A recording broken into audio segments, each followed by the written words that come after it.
और 22 नंबर की second shift का यूपी पीसीएल एग्जीक्यूटिव असिस्टेंट का पेपर छूटा हुआ है। आप देख पा रहे हो किस तरीके से बच्चे खड़े हुए हैं और बैग ले रहे हैं, तो उनसे पूरी बात करेंगे। जैसा कि आपको पता है मेरा नाम है शिवम मिश्रा, मैं पूरी बात करूंगा और पूरे एक एक क्वेश्चन को तोड़ूंगा कि किस तरीके का क्वेश्चन देखने को मिल रहा है। अगर आपका भी एग्जाम अभी है आने वाले शिफ्टों में, जैसे मैंने आपको बताया था प्रीवियस जो मैंने अभी मॉर्निंग शिफ्ट में भी करवाया, वहाँ से आपको बहुत सारा आइडिया मिला होगा कि भाई अकॉर्डिंग टू अकॉर्डिंग 10 से 12 क्वेश्चन पूछे जा रहे हैं, ठीक है ना।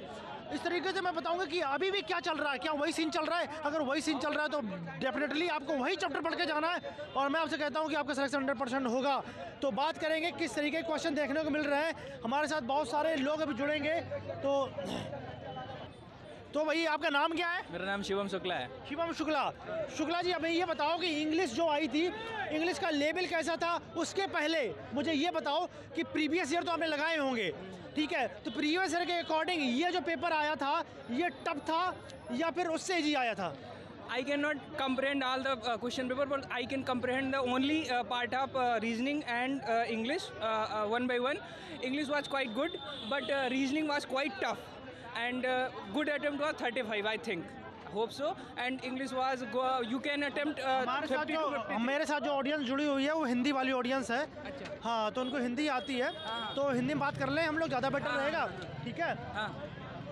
तो जो मैंने आपसे बात करी थी कि जो पहले के अकॉर्डिंग जो लेवल था वो इजी आया था। आपने बोला कि रीजनिंग थोड़ा टफ थी, हाँ, और इंग्लिश थोड़ा इजी आई थी, आपने अभी जस्ट बोला। तो भाई ये तो हम समझ गए होंगे, लेकिन मैंने बोला प्रीवियस ईयर के अकॉर्डिंग जो ये पेपर आ रहा है वो इजी था या फिर उससे मॉडरेट लेवल, उससे थोड़ा अच्छा आ रहा है? उससे अच्छा लेवल आ रहा है। उससे लेवल अच्छा आ रहा है। तो भैया आप क्या कहना चाहोगे? यही चीज़ है, आप भी बोलना चाहोगे कि पेपर यही अच्छा आ रहा है? मतलब पहले से पेपर में हिंदी तो ठीक थी, इंग्लिश भी ठीक थी, मतलब उतना टफ नहीं था, लेकिन हाँ बाकी जो था रीजनिंग में थी, रीजनिंग में कोड डिकोड वाला जो था वो कठिन था। लोग अभी जो हैं जो तैयारी कर रहे हैं वो एक बार डिकोड और कोड देख लें और साथ में नंबरिंग वाला भी देख लें, और उसके बाद से पजल भी था, पजल भी देख ले, क्योंकि ये सब ज़्यादा फंसाने वाले आ रहे हैं। और इन तीनों का ही सबसे ज़्यादा कोडिंग डिकोडिंग में मायने बहुत ज़्यादा रहे। कितने क्वेश्चन है कोडिंग डिकोडिंग में? हमारे हिसाब से लग रहा है आई थिंक 10 तो होंगे। यही सीन है क्या? हाँ, 10 से 15 या 20 कह लो, मैं तो बहुत सारे। यार मैंने आपको मॉर्निंग शिफ्ट में बोला था कोडिंग डिकोडिंग एक बार आपने कंप्लीट कर लिया तो पेपर आपके लिए बहुत ही आसान हो जाने वाला है। क्योंकि देखो जो फर्स्ट शिफ्ट पेपर जो बच्चे देने आए थे, जिनका कल पेपर हुआ था, उनको कोई आइडिया नहीं था पेपर कहाँ से आने वाला है, लेकिन अब इन लोगों को आइडिया मिल रहा है तो आप अच्छा कर सकते हो क्योंकि आपको चीज़ें देखने को मिल रही हैं। एक चीज़ और मैं बोलना चाहूँगा कि ऐसा नहीं है कि सिर्फ कोडिंग डिकोडिंग आप कोडिंग डिकोडिंग आप सरफेस लेवल पे कर लोगे तो हो जाएगा, क्योंकि जो लेवल आ रहा है रीजनिंग में थोड़ा टफ है, तो थोड़ा मतलब कैलकुलेटिव क्वेश्चन भी करके जाओ। ऐसा नहीं कि बस थोड़ा सा पढ़ लिया ABCD टाइमिंग ज़्यादा है। हम तो कहेंगे कि सबसे बढ़िया चीज़ आप पहले अपनी कंप्यूटर की जो पढ़ाई है उसको एकदम कंप्लीट करके तैयार रखे रहिए।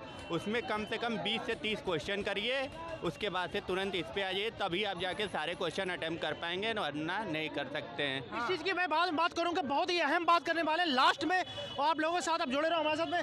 बहुत ही अहम बात जिसको आपको सबको इंतजार रहता है उसकी बात करेंगे हम। इसके पहले हम बात कर ले, थोड़ा इंग्लिश में आते हैं। इंग्लिश में सिनोनिम एंटोनिम कितने कितने आए थे और सिनोनिम एंटोनिम में कौन कौन से आए थे? अगर कोई भी याद आ रहा हो तो आप लोग बता सकते हो। एक एंड्योर करके आया था, एंड्योर का, हाँ, सिनोनिम आया था, और तो मुझे याद नहीं आ रहा, लेकिन 10 कम से कम थे। 10 सिनोनिम एंटोनिम मिला के दोनों? हाँ, दोनों मिला के होंगे, 5 दोनों है। किसी को भी याद आ रहा हो सिनोनिम एंटोनिम तो बता सकते हो। एक का एंड्योर था, एक डिस करके था, उसमें क्या करके था? डिस करके था। हाँ, DISH नहीं, सिर्फ डिस था, DIS। ठीक है, DIS करके आया था। उसका बेटा फिर से डिस का ये था कि मतलब क्वालिफाई डिसक्वालीफाई ऐसे है, तो जो डिस से अपोजिट बन रहे हैं उनको छोड़ के आपको एक ऐसा निकालना था जो डिस लगाने पे अपोजिट ना हो। अच्छा, हाँ, ठीक है, ओके। और कोई क्वेश्चन याद आ रहा हो इंग्लिश में सिनोनिम एंटोनिम में, या फिर कोई? सबसे बढ़िया है, लोगों को कहना चाहिए कि ये जो होता है ना सीक्वेंस वाइज, सबसे सरल में था जो कि हमको इंग्लिश में जहाँ तक लगी सीक्वेंस वाली थी, उसको बस पढ़ते रहो, एक सिस्टमेटिक तरीके से सजा दो, वो आपका निकल जाएगा। सबसे सरल में वही लगा मेरे को इंग्लिश। मतलब रीडिंग जिसकी रीडिंग अच्छी है वो इंग्लिश कर ले जाएगा, यही बोलना चाह रहे हो ना? एब्सोल्युटली, जिसकी रीडिंग अच्छी है वो कम से कम 30-35 नंबर आराम से गेन कर लेगा, क्योंकि जब वर्ड पावर की बात आएगी तो आप नहीं स्कोर कर पाओगे। मैं हमेशा बोलता हूँ, यही बात मैं हमेशा बोलता हूँ, इंग्लिश ना 50% रीडिंग से हो जाती है, तो 60%। हाँ 60%। और इंग्लिश उस हिसाब से बहुत ईजी थी। जी जी, कोई स्टूडेंट मैडम नहीं याद आ रहा आपको? एक इंडियोल था, ठीक है। सेनोनिम्स था इसका पूछा था, और एक था और एक एक्टिव पैसिव था जिसमें मतलब कि पैसिव दिया हुआ था उसका एक्टिव बनाना था। ठीक है। 2 क्वेश्चन थे उससे। ठीक है, लेवल बताओ। लेवल बहुत ईजी था। अगर जिसमें मैं बता सकता हूँ आपको, CHSL था।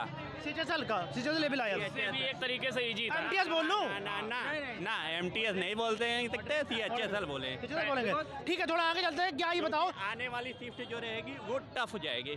क्या हम बात करें इडियम फ्रेजेस वगैरह भी आए थे क्या? हाँ। कितने क्वेश्चन आए थे? 4 क्वेश्चन। 4 क्वेश्चन। कोई याद आ रहा है? कोई भी क्वेश्चन?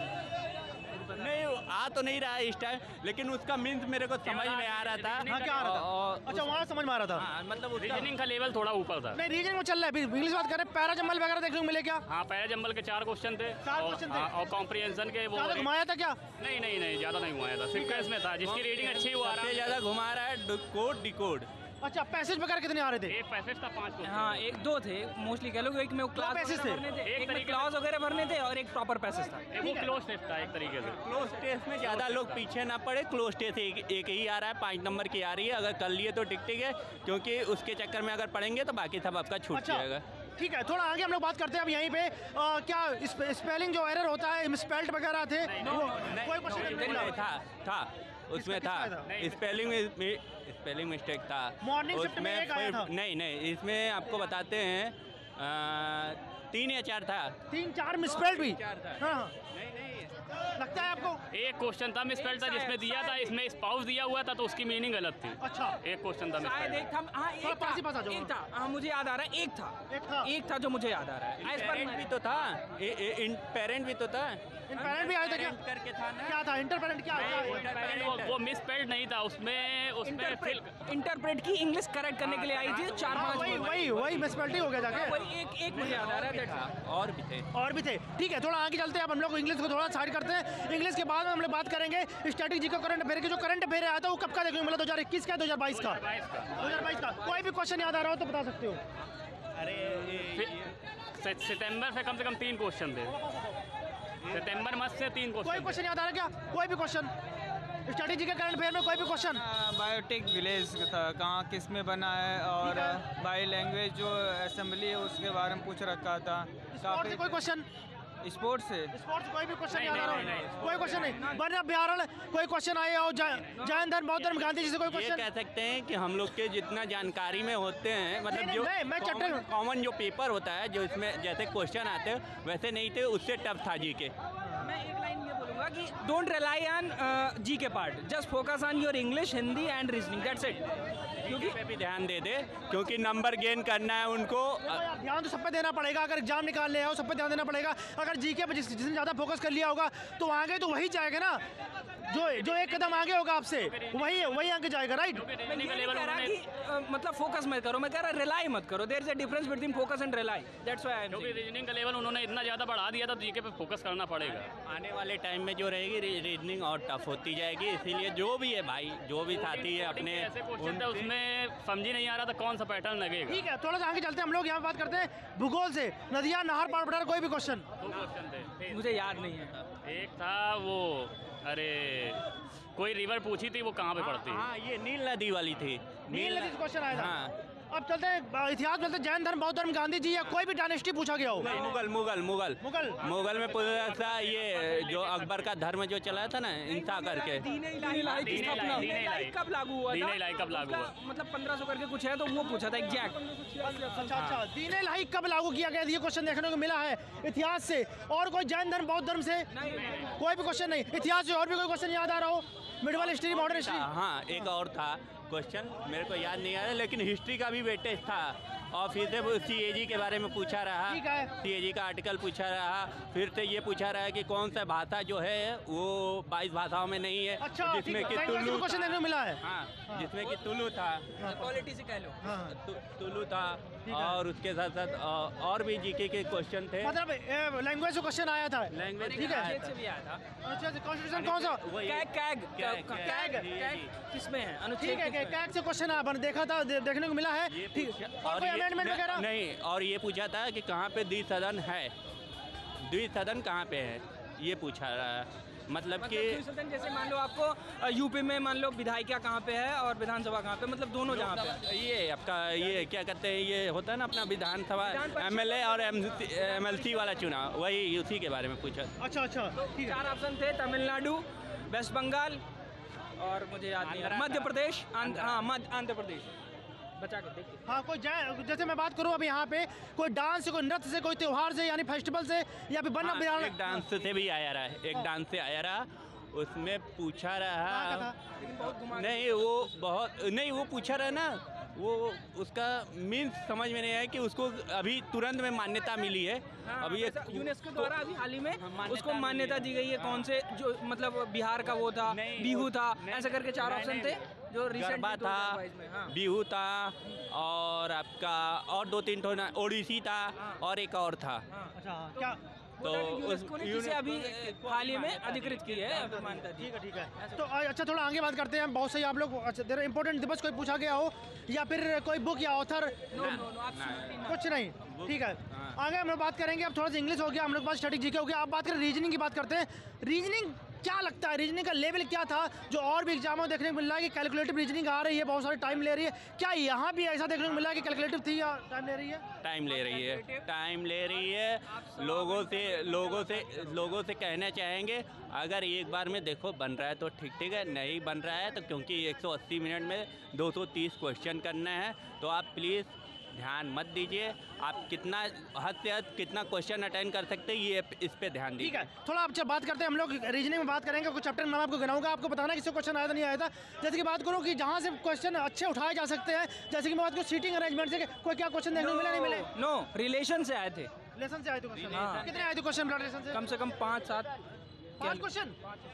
5 क्वेश्चन कहाँ, कितनी पीढ़ी तक ले गया था? दादा या फिर नाना तक ले गया था क्या? एक में शायद था दादा नाना। उसमें ये था ना, जैसे होता है ना स्टार करके और वो प्लस माइनस वाला जो होता है ना कि ए का बी से जो संबंध है प्लस वाला, तो ऐसे था। और फिर तो उसमें था डॉलर में करके। हाँ, कोडेड रीजनिंग थी। अच्छा। ठीक है, थोड़ा आगे बात करते हैं। जैसे कि हम लोग बात करते हैं सिलोजिज्म से कोई क्वेश्चन देखने को मिला हो, जैसे नहीं था ना, तो जैसे ऐसे कुछ सभी बैल हाथी सभी गाय कुत्ते ऐसे क्वेश्चन आए थे क्या?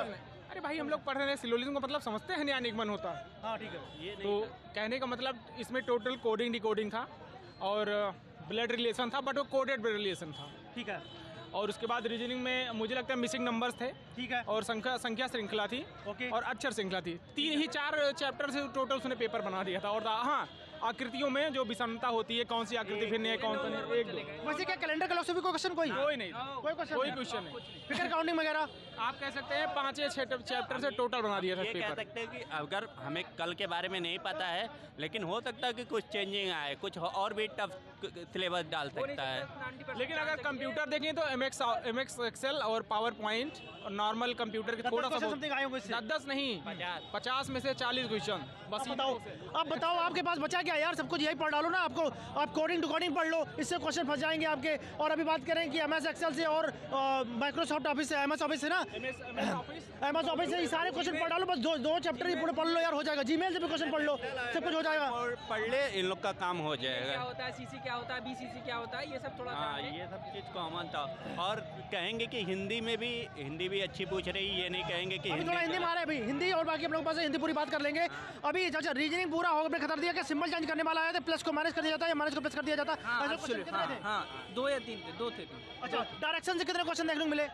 डायरेक्शन से नहीं मिला, कोई क्वेश्चन नहीं मिला। डायरेक्शन से एक भी क्वेश्चन देखने को नहीं मिला यार। ये तो इसमें बहुत सारी, सबसे ज़्यादा कोडिंग डिकोडिंग दिया। मतलब बच्चों का टाइम जूमिंग जो होता है ना, अगर बच्चा इसको करने के चक्कर में पड़ेगा तो इंग्लिश छोड़ेगा या कुछ भी छोड़ेगा। आपको कुछ ना कुछ छोड़ना पड़ेगा। थोड़ा मेन जो टॉपिक होता है कि भाई हिंदी, काफ़ी बच्चे इंग्लिश, क्योंकि इसमें इंग्लिश भी है और हिंदी भी है, तो बच्चा एक चीज़ फोकस करता है। मैंने अक्सर देखा कि इंग्लिश वाला बच्चा ज़्यादा इंग्लिश पे ही फोकस करेगा, उसकी हिंदी कमज़ोर होती है, राइट। तो अब थोड़ा हम हिंदी में बात करेंगे कि हिंदी में जैसे रस, छंद, अलंकार वगैरह देखने को मिले क्या? नहीं। अच्छा, समास और ना, बर्तनी वगैरह नहीं, वर्तनी भी नहीं। ये भी कुछ नहीं आया। तो हिंदी आई कहाँ से एक्चुअली, हमें तो बताओ कहाँ से देखने को मिली है? हिंदी में आया था, मुहावरा आया था। मुहावरे कौन से पूछा था, कौन से याद है कुछ? मुहावरे में बहुत सारे मुहावरे थे जो कि थोड़े बहुत तो हम लोग के ऊपर से निकल गए, जो कि मैंने पढ़ा नहीं था। तद्भुतोत्तम देखने को मिला है? तद्भुतोत्तम कितने क्वेश्चन आए थे लगभग? वो भी 4-5 क्वेश्चन देखने को मिले क्या? अच्छा, इसमें भी कोई पैसेज वगैरह देखने को मिले क्या? ना पैसेज नहीं था। कोई नहीं है। अच्छा, अब यहाँ पे बात करें वाक शुद्ध करने के लिए, जो जैसे पैराजम्बल टाइप होता है, वाक शुद्ध करने के हिंदी में कितने क्वेश्चन आए थे? 5-7 रहे होंगे। नहीं, वो 10 के लगभग में था 10। यार वाक शुद्ध करने वाले 10 क्वेश्चन एक बार उठा के देख जाओ। एरर भी है, मतलब जैसे एरर भी है, अनमें से रिलेटेड एरर है और ऐसे एरर भी है। अच्छा, ये चीज़ अगर आप लोगों को सच बताओ ना, अगर ये चीज़ आपको एनालिसिस देखने को मिलती चीज़ें कि यहाँ क्वेश्चन आ रहे हैं, अगर उन्हीं आप चैप्टर को टारगेट बना लेते तो पेपर और अभी अच्छा हो सकता था नहीं हो सकता था? हाँ, बट पेपर अच्छा हो सकता था, लेकिन ये था कि टाइम जूमिंग बहुत था और मेन है कि 230 क्वेश्चन 180 मिनट में करना किसी के लिए भी इतना मुमकिन नहीं है कि कोई भी कर ले, क्योंकि कुछ ना कुछ उसको छोड़ना पड़ेगा ही पड़ेगा। अच्छा, और क्या मैं लास्ट में जो हमने बात बोली थी, लास्ट में बात करेंगे, उसकी बात करने वाले इन लोगों के साथ में हमारे साथ जुड़े हैं भाई लोग। तो क्या लगता है कि आपका जो पेपर है, आप कट ऑफ के अंदर रहेंगे और कट ऑफ कितनी जाने वाली है, आपको क्या लगता है? और इसके पहले एक बात और कर लेते हैं, कितने % लोग प्रेजेंट अंदर हैं? 90%। 90% लोग प्रेजेंट है। आपका भी यही मानना है? 90 या नहीं 90 80 रख लीजिए। 80%? 80 आपका भी यही मानना है? 75 to 80 सर, आपका भी यही मानना है? लगभग सभी लोग प्रेजेंट हैं। ठीक है, 80% लोगों का लगभग मानना है कि 90% लोग लगभग उपस्थित हैं। 80% से 90% लोग लगभग उपस्थित हैं। ठीक है। अच्छा, आप थोड़ा हम लोग आगे यही बात कर लेंगे कि क्या लगता है कट ऑफ आपके अकॉर्डिंग कट ऑफ, मैं ये नहीं कह रहा हूँ कि कट ऑफ ये जाएगी, लेकिन आपके अकॉर्डिंग आपने एग्जाम दिया उसके अकॉर्डिंग कट ऑफ क्या जाएगी? हिसाब से तो मानेंगे तो हम लोग कहेंगे कि भाई अगली बार से कुछ कम ही नंबर जानी चाहिए, 130 क्योंकि 130 मैक्सिमम। जनरल? हाँ, जनरल श्योर? हाँ, श्योर। क्योंकि पेपर जो था ना टफ था, ये नहीं कह सकता कि बहुत सरल था। ये हो सकता हो कि किसी की रीजनिंग और ये इंग्लिश बहुत अच्छी हो, वो गेन कर सकता है, लेकिन वो भी कितना गेन करेगा? आई थिंक 130 से ऊपर नहीं जा पाएगा, क्योंकि वो भी जाएगा तो कंप्यूटर उसकी छूटेगी। अगर कंप्यूटर छूटेगी तो या तो हिंदी छोड़ेगा, कुछ ना कुछ तो उसको छोड़ना पड़ेगा। एडवाइस देना चाहोगे जिनको अभी पेपर अभी है, कुछ बताना चाहोगे, अपने एक्सपीरियंस शेयर करना चाहो जान के कि हाँ ऐसा कर सकते हैं आप? एक बात मैं बोलूँगा, जैसे अगर कोई भी जो टर्म आता है उसमें जो टफ आता है, जैसे मान लीजिए आपके में हिंदी टफ आ गई, इंग्लिश टफ आ गई या फिर जीके टफ आ गई, तो आप किसी क्वेश्चन में स्टक मत करो। अंतिम सांस तक जोश बनाए रखो, लड़ाई करो, 180 पूरे अटेम्प्ट करो, मतलब खुद से, और उसमें जितने आए टिक करो, जितने आए छोड़ो। उसके बाद कैलकुलेटिव, बाद में जो सोचो होगा नहीं होगा बात करो बाद में। ये क्या बोलना चाहोगे कि पहले क्या सबसे पहले आते ही क्या सॉल्व करें हिंदी पे? सबसे पहले कंप्यूटर सॉल्व करो, क्योंकि कंप्यूटर में अगर पास नहीं हुए, बाकी 180 में कितना भी कर लोगे तुम, अगर कंप्यूटर में पास नहीं हुए तो तुम्हारा होने को आगे नहीं रहा। क्वालिफाई है कंप्यूटर 20 नंबर की क्वालिफाइंग है, इसको कम से कम आपको करना ही करना है। तो इसीलिए सबसे पहले शांत दिमाग से इसको करो, फिर उसके बाद से अगर आपको हो तो इसको रीजनिंग को टाइम दो, फिर उसके बाद से इंग्लिश को टाइम दो, फिर हिंदी तो मक्खन है। मैं ये नहीं कहूँगा कि उतनी सरल है, लेकिन हाँ हम लोग के हिसाब से हम लोग ये कह सकते हैं कि अगर 55 आया है तो 55 में से हम रखते हैं अपने को 45-50 के बीच में हम लोग रखते हैं अपने आप को। 5 बहुत सारे बच्चों का ये पूछना था, बहुत सारे बच्चे यहाँ पे पेपर दे रहे हैं, उनको यही नहीं पता कि इसमें टाइपिंग आएगी नहीं आएगी, बहुत सारे यही क्वेश्चन करते रहते हैं। तो अब हमें बताओ टाइपिंग आएगी और कितने नंबर की आएगी, कैसे क्या सीन बता सकते हो कुछ? आपको अगर आइडिया हो, आप लोगों को कुछ मालूम है? अगर आप इंग्लिश टाइपिंग करोगे तो आपको 20 नंबर और एक्स्ट्रा मिलेंगे। ठीक है, वो भी आप लगभग शायद मैंडेटरी है। हाँ, मैंडेटरी नहीं है, लेकिन अगर आप 33 नहीं करते हो तो आपको 20 नंबर नहीं मिलेंगे। तो मान चलिए आप कट ऑफ से भी बाहर होंगे, आप कितने बड़े तुर्रम खान हो। अच्छा, मतलब आपको अगर आप नहीं जाते तो 20 नंबर आप पीछे हो जाएंगे, राइट? हाँ, ठीक है। और आपको हिंदी मैंडेटरी है, हिंदी आपको शायद 30 वर्ड पर मिनट है, ऐसे कुछ है, उसको निकालना ही निकालना है। उसके अगर आप वहाँ पे फेल होते हो तो आप फेल कर जाओगे। ओके, बहुत बढ़िया, बहुत अच्छा नजर कराया, थैंक यू वेरी मच। ऐसे एग्जामपुर के साथ जुड़े रहो।